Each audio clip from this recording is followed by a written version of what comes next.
Hi friends, welcome to my channel Harika's happy vlogs. ఈరోజు day 19 of Vishnu Sahasranama పారాయణం. ఈరోజు ప్రసాదం కరివేపాకు రైస్. ఇది ఆరోగ్యానికి ఎంతో మంచిది అండ్ దేవుడికి నైవేద్యంగా కూడా పెట్టుకోవచ్చు.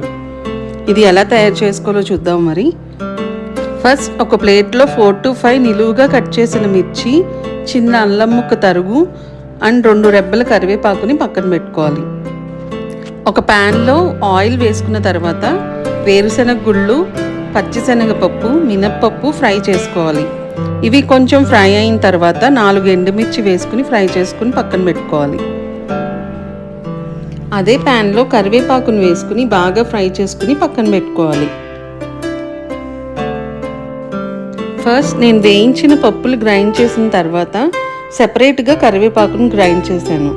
మీరు కావాలంటే 2 కలిపి గ్రైండ్ చేసుకోవచ్చు. కరివేపాకు సరిగ్గా గ్రైండ్ అవ్వకపోతే కొంచెం వాటర్ పోసుకుని మళ్ళీ గ్రైండ్ చేసుకుని పక్కన పెట్టుకోవాలి. ఇప్పుడు ప్యాన్లో ఆయిల్ వేసుకుని వేరుశనగ గుళ్ళు, పచ్చిశనగపప్పు, మినప్పప్పు, జీడిపప్పు, ఎండుమిర్చి, ఆవాలు, జీలకర్ర వేగిన తర్వాత మిర్చి, అల్లం అండ్ కరివేపాకు వేసుకుని ఫ్రై చేసుకోవాలి.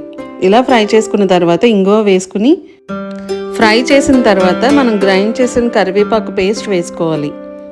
కరివేపాకులో చెమ్మంతా పోయి ఆయిల్ బయటకు వచ్చే వరకు ఫ్రై చేసుకోవాలి.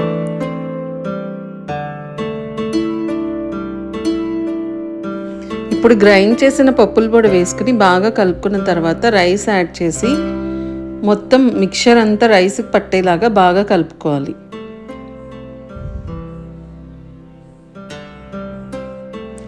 ఇలా తాలింపు అంతా రైస్కి బాగా పట్టిన తర్వాత సాల్ట్ యాడ్ చేసుకోవాలి.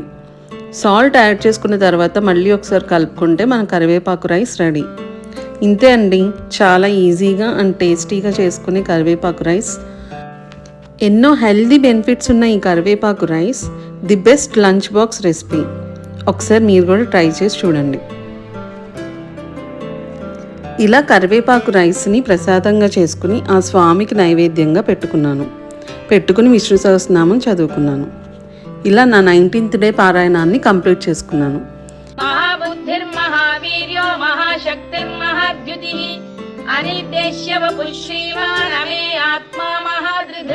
ఇది 19th శ్లోక విష్ణు సహస్రనామంలో. హోప్ ఈ వీడియో మీకు నచ్చింది అనుకుంటున్నాను. నచ్చితే please like, share and subscribe to my channel. Thank you.